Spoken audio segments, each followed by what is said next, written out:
Chapter 3. A Secret in a Secret Place. Now here was I, altogether at a loss and quite bewildered. The children broke into the conversation of the two ladies and cut it short, just as the midnight lights from the church came on the field, and when the little girls and boys went back again to the sands, whooping, the tide of talk had turned, and Mrs. Harland and Mrs. Williams were quite safe and at home with Janie's measles, and a wonderful treatment for infantile earache, as exemplified in the case of Trevor. There was no more to be got out of them, evidently, so I left the beach, crossed the harbour causeway, and drank beer at the Fisherman's Rest till it was time to climb up 2 miles of deep lane and catch the train for Penvro, where I was staying. And I went up the lane, as I say, in a kind of amazement, and not so much, I think, because of evidence and hints of things strange to the senses, such as the savour of incense, where no incense had smoked for 350 years and more, or the story of bright light shining from the dark closed church at dead of night, but because of that sentence of thanksgiving for paradise in meat and in drink. For the sun went down, and the evening fell as I climbed the long hill through the deep woods and the high meadows, and the scent of all the green things rose from the earth and from the heart of the wood, and at a turn of the lane far below was the misty glimmer of the still sea, and from far below its deep murmur sounded as it washed on the little hidden enclosed bay where Rentresant stands. And I thought, if there be paradise in meat and in drink, so much the more is there paradise in the scent of the green leaves at evening, and in the appearance of the sea, and in the redness of the sky. And there came to me a certain vision of a real world about us all the while, of a language that was only secret because we would not take the trouble to listen to it and discern it. It was almost dark when I got to the station, and here were the few feeble oil lamps lit, glimmering in that lonely land where the way is long from farm to farm. The train came on its way, and I got into it, and just as we moved from the station, I noticed a group under one of those dim lamps. A woman and her child had got out, and they were being welcomed by a man who had been waiting for them. I had not noticed his face as I stood on the platform, but now I saw it as he pointed down the hill towards Rentresant, and I think I was almost frightened. He was a young man, a farmer's son, I would say, dressed in rough brown clothes, and as different from old Mr. Evans, the rector, as one man might be from another. But on his face, as I saw it in the lamplight, there was like the brightening that I had seen on the face of the rector. It was an illuminated face, glowing with an ineffable joy, and I thought it rather gave light to the platform lamp than received light from it. The woman and her child, I inferred, were strangers to the place, and had come to pay a visit to the young man's family. They had looked about them in bewilderment, half alarmed, before they saw him, and then his face was radiant in their sight, and it was easy to see that all their troubles were ended and over. A wayside station in a darkening country, and it was as if they were welcomed by shining, immortal gladness, even into paradise. But though there seemed, in a sense, light all about my ways, I was myself still quite bewildered. I could see, indeed, that something strange had happened or was happening in the little town hidden under the hill, but there was so far no clue to the mystery, or rather, the clue had been offered to me, and I had not taken it. I had not even known that it was there, since we do not so much as see what we have determined, without judging, to be incredible, even though it be held up before our eyes.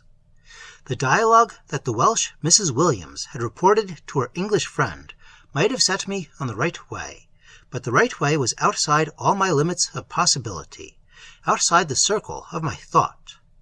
The paleontologist might see monstrous, significant marks in the slime of a river-bank, but he would never draw the conclusions that his own peculiar science would seem to suggest to him.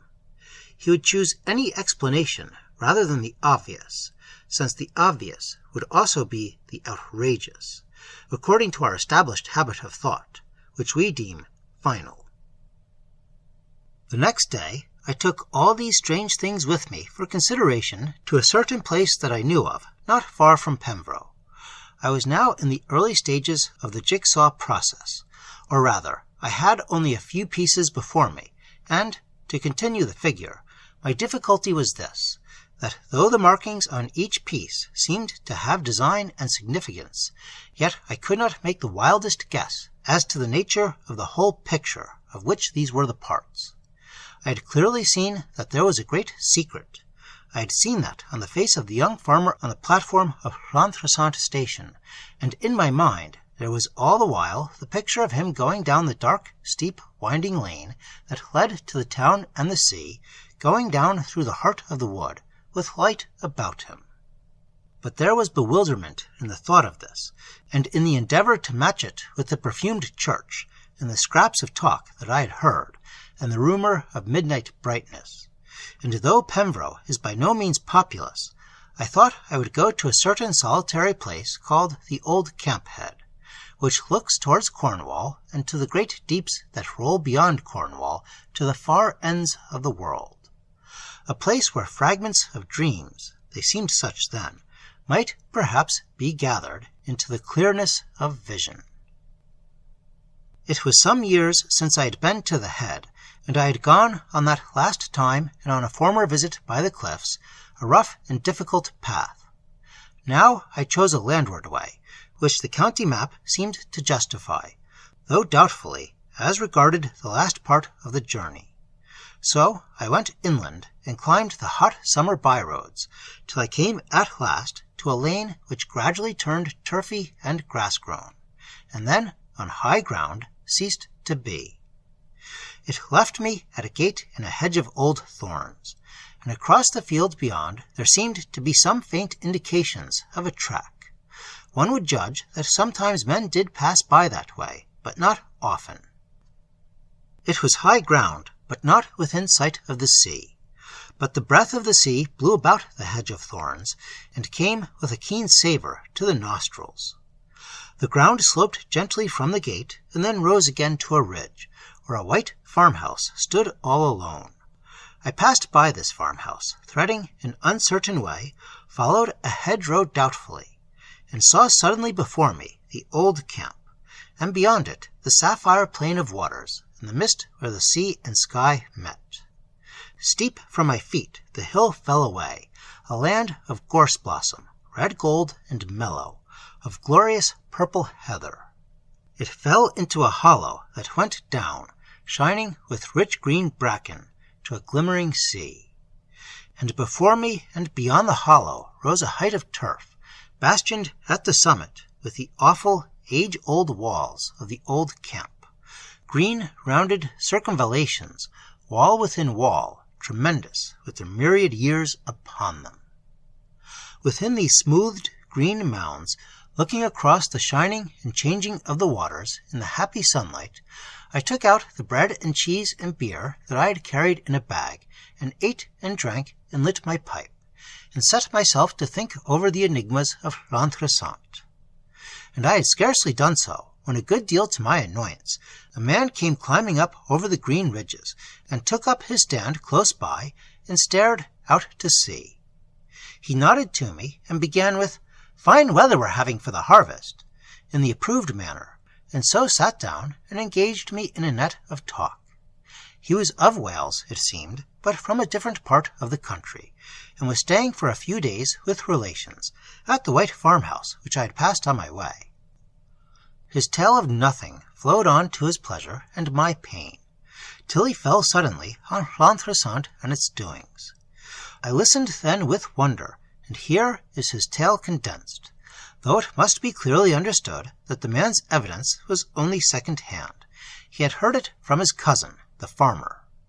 So, to be brief, it appeared that there had been a long feud at Llantrisant between a local solicitor, Louis Prothero, we will say, and a farmer named James. There had been a quarrel about some trifle, which had grown more and more bitter as the two parties forgot the merits of the original dispute, and by some means or other, which I could not well understand, the lawyer had got the small freeholder under his thumb.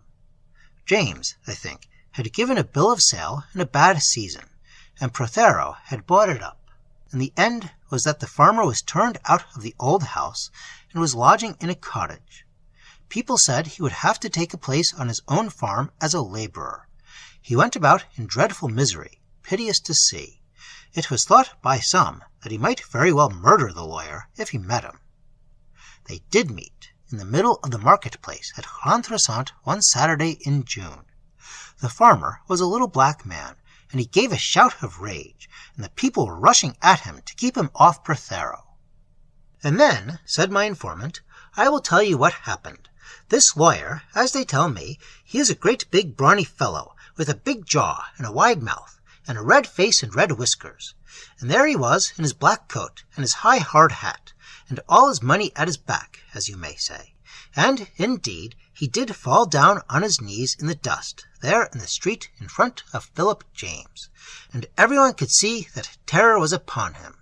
And he did beg Philip James's pardon, and beg of him to have mercy, and he did implore him by God and man and the saints of paradise.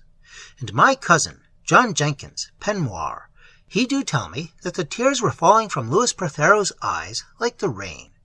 And he put his hand into his pocket and drew out the deed of Panterios, Philip James's old farm that was, and did give him the farm back, and £100 for the stock that was on it, and £200, all in notes of the bank, for amendment and consolation.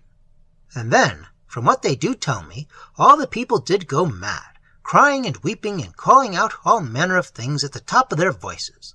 And at last nothing would do but that they must all go up to the churchyard, and there Philip James and Louis Prothero, they swear friendship to one another for a long age before the cross, and everyone sings praises. And my cousin, he do declare to me that there were men standing in that crowd that he never did see before in Lantressant in all his life, and his heart was shaken within him as if he had been in a whirlwind. I had listened to all this in silence. I said then, "What does your cousin mean by that? Men that he had never seen in Lantressant? What men?" "The people," he said very slowly, "call them the fishermen." And suddenly there came into my mind the rich fisherman who in the old legend guards the holy mystery of the Grail.